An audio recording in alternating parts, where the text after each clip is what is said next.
Hey everyone, it's Carissa Wiley and welcome to Satur-YAY, where we're celebrating the weekend by getting our craft on. Today I'm going to show you a foiling technique, and this is what I consider to be the original foiling technique, but I'm going to walk you through how to make this nice little gift set for a teacher. I first wanted to show you, I'm here on my computer and I've created these card fronts that say "From the Desk of Mrs. Phillips." By the way, I'm going to have these free fonts linked over at the classroom blog, so be sure to check that out. And I've put 4 of those onto a sheet of paper so that I could print 4 out. Now I'm also going to show you how to make some toner paper. I'm in Photoshop Elements here, but I'm going to show you how to do this in Microsoft Word as well. So I've taken my shape tool and I've drawn a rectangle on this 8.5 by 11 project here, and I'm just stretching it out to fill the entire front of this paper and making sure that it's filled with black. And I'm just going to center that. This is basically going to print a huge black box on the front of our paper, and I'll show you how we're going to use that in a little bit to create some foiled die cuts. But I also wanted to show you how to make this in Microsoft Word because a lot of you might use that. So you're going to go to the Insert tab and you're going to go to Pictures and you're going to use that auto shape. And you're going to click the square or the rectangle, and you're just going to kind of drag this out here once again to fit the entire front of that paper.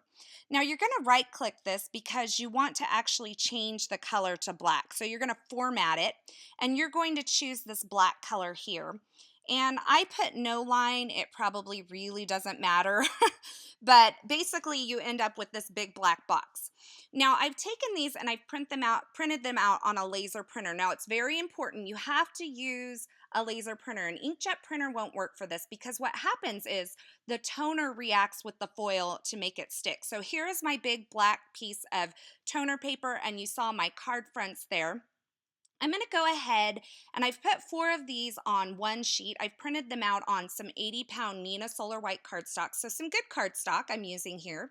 And I'm just cutting these down into quarters. So I've cut them at 4 1/4 and then turned them and at 5 1/2. And you can see when I'm mass producing, I cut all of these at once because I am going to end up die cutting these and I don't have to have this perfect right away. So while I'm at it, I'm going to also take my toner paper and I'm going to cut this in half because it won't fit through my die cut machine as it is. So I just need to make it smaller. So I have 2 pieces of that toner paper as well. Now here I am using the Lawn Fawn stitch rectangles. I have both of these. This is the large and the small set in one storage little sleeve here, but I'm using the largest rectangle of the small set. So this is a stitched rectangle die. It's just going to add a little bit of interest to the front of these cards because I'm using a whole lot of white. And I'm just centering that up and going to die cut it using my Big Shot machine. Now, when I'm mass producing, I wanted to give you some tips on mass producing because I'm doing mass producing in this video. When I'm mass producing, I like to do all of one step all at once. So you saw me cut all of my card fronts down all at once because I had the trimmer out and it was ready to go.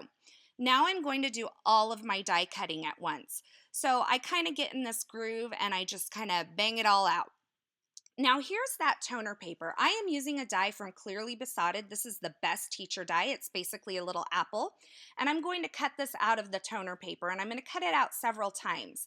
Now this toner paper, I will admit, it got a little bit messy and it was kind of getting on my hands and on the cutting pads of my die cut machine as well. So it took me a little while. But I finally, you can see the toner there on the cutting plate. It wipes right off, but you know, it kind of gets on your hands. And I finally got smart here and I covered this piece of toner paper with some regular white printer paper.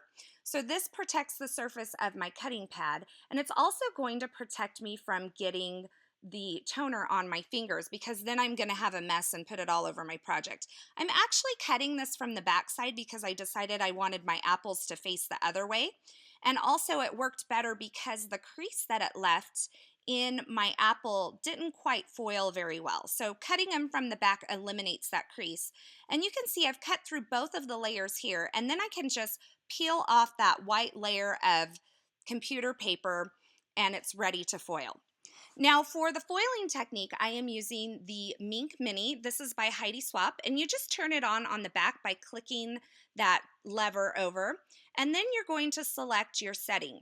Now, with the Mink tool, I'm using the 5 setting today. With the Mink tool, you're going to get an instruction manual. And when you go into the instruction manual, there is this page that shows you all of the settings and what they're recommended for. So if you're not quite sure what setting to use, refer to the manual. And if you're not getting quite the results that you want, you can always go up or down a setting. So I'm going to be using this ThermoWeb Deco Foil, and I of course have the Big Mama pack because I like gold. And if you don't know that about me already, then you will learn that very quickly. But I'm just taking a piece of this Deco Foil and I'm trimming it down just to where it fits over the sentiment that is on my card front. So it says, "From the desk of Mrs. Phillips." I've placed my card front in there and then the foil with the pretty side up. And I'm placing it into the carrier sheet and then I'm running it through this Mink Mini. Now, it works a lot like a laminator, but I am finding that I'm getting better results with the Mink Mini than I did with the laminator. I also have the Royal Sovereign laminator, and that will give you good results as well. But I think that the more fine tuning of the temperature settings on the Mink make it a little bit better and wider use for foiling. If you want something that does foiling as well as laminating, you can maybe look into getting a nice laminator like the Royal Sovereign as well. So I didn't want to cut this out because I wanted to show you how long it takes to actually run through the Mink Mini. So it's not really that long, but it comes out and it's hot. I mean, you got to be careful because this is hot. So I just kind of waved it back and forth to cool it down. And then watch this. This is where the magic happens. Boom. Look at that awesome sentiment that is foiled in gold. I mean, this looks professional. I got so excited that I had to take a picture and send it to my friend right away because I was like, how awesome is this? Now, I wanted to show you also that Deco Foil comes in a variety of colors. So here I'm going to switch to the red Deco Foil because I thought it would be a nice change up, and it's very scholastic. So I'm going to do the same thing. I'm just cutting a little piece down, putting it pretty side up onto my card front, and then running it with the carrier sheet, in the carrier sheet through the Mink Mini. Now, this foil reacts with the toner. The toner heats up and causes the foil to stick to the parts of the card that have the toner on them. And that's the reason that this won't work with an inkjet printer. So if you don't have a laser printer, you can always take it to a copy center like FedEx, Kinko's, or Office Depot, or Staples. They all have copy centers and you can have them printed out. Because they're black and white objects, they're not really that expensive to do, and you can also do this technique. So you've seen me here. These are my apples cut out of that toner paper, and I've run them through the Mink Mini as well. And I have these gorgeous foiled die cuts. Now, the awesome thing about this is that once you create this toner paper, you can use them to cut out any die cut that you want. Now, I wanted to show you, when I cut this from the front, you see that little crease that the die left? That wasn't foiling quite well, which is why I ended up cutting those from the back side. Now, I did want to show you, to mass produce these, you can stick them all in this little carrier sheet with the foil, but it is a little precarious. But my mom likes to call me Amelia Bedelia because I find the hardest way to do things possible. Eventually, I wise up and I get a little bit smarter at doing things. But pure laziness leads me to try to do these crazy things. Now, I was successful. I foiled 9 of these apples all at once. Once again, I just want to reiterate, you want the toner side up and the pretty side up, because the toner is what needs to touch the back of that foil in order for it to react and stick. So I did all of my foiling at once, just like I told you when I'm mass producing, I like to do all of one step all at once. So I foiled all of my card fronts and I foiled all of my die cuts as well. And now I'm using this Class Act stamp set. This is from W+9. Has a lot of fun little scholastic type things that you could use for teacher appreciation. But I'm just going to use that little ledger paper.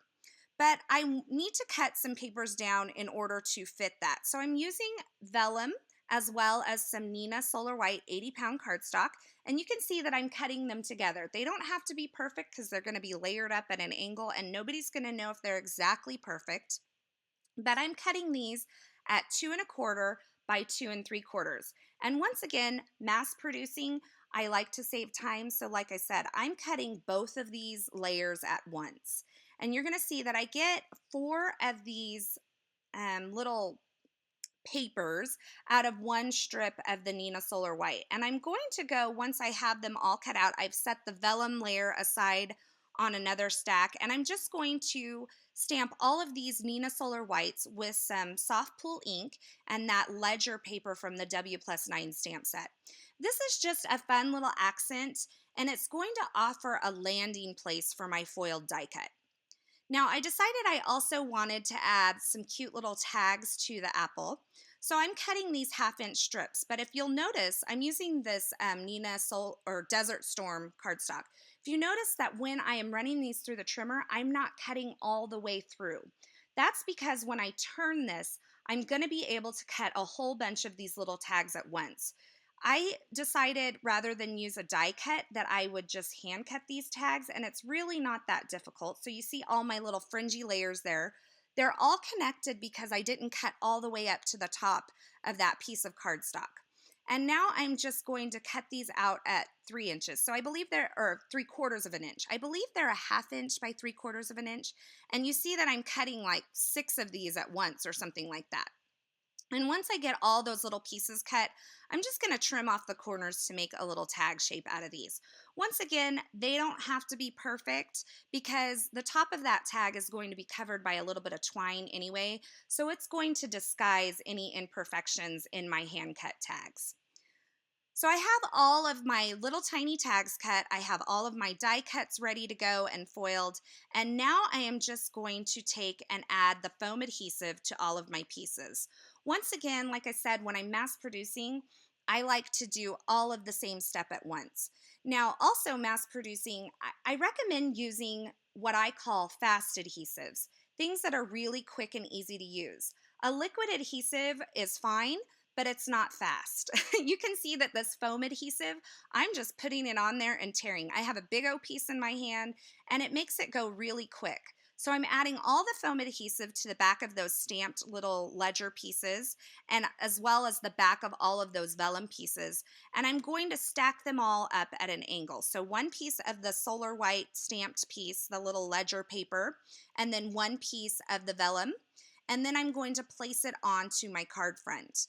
Now, I needed to stop at this point and make sure that I had my card layout exactly how I wanted it, just to make sure. So I'm going to go ahead and you see I've added foam adhesive to the back of my apples as well. I added that on top of the little ledger pieces I've created. And then on the tag, I wrote A+, and I'm going to attach these to the tag using some little tiny glue dots. So I've gone through and I've tied all of my little red and white twine bows. It doesn't take that long, and that's something that you can do while you're sitting in front of the TV.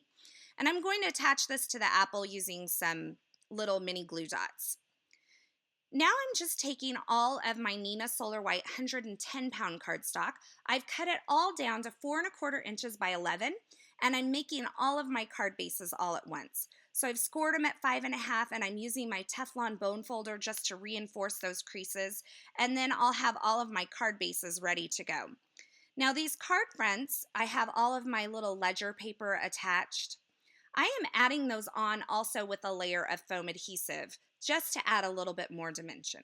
Now I've gone ahead and created a tag that kind of coordinates with these cards that I'm making, and I printed it out on my laser printer as well. And quite honestly, I did not know if this would work. So I printed it out, and then I'm taking that same ledger paper stamp, I'm stamping it right over the greeting that was created, and then I'm adding my little piece of foil and adding it into my carrier sheet, and then I'm going to run it through the ink machine as well on the setting of 5. Now, I didn't know if this would work because I stamped over the toner, but you can see that it actually worked. So you can take and print these out and stamp a design kind of around or over them, and it does foil beautifully. Now, once I have all of my cards put together, I have all the little tags added and all the cute little twine, I'm going to take one of these clear A2 card boxes and add my cards into the box. That just creates a really nice presentation and makes this seem like a really special gift.